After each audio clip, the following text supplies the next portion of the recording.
kulanti wacan oo wanaagsan dhammaan intaana daawanaysa idil ahaantiinba meel kastoo aad joogtaan.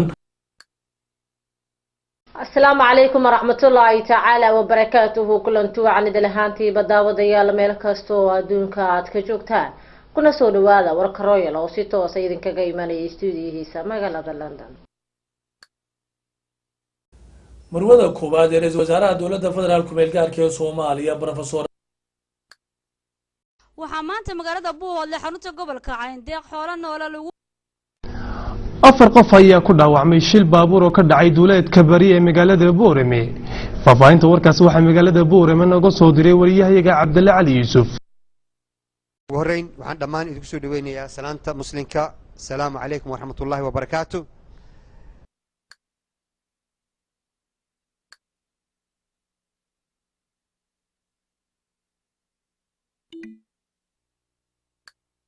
لندن الآن محمد الحسن الرضا السنوسي ولي العهد الليبي.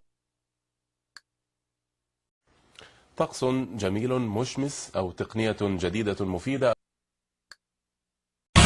We have an announcement finally on whether cell phones cause cancer. It's something that could affect all of us and our children. Scientists from the World Health Organization have been reviewing studies for the last week or so. I want to bring in our senior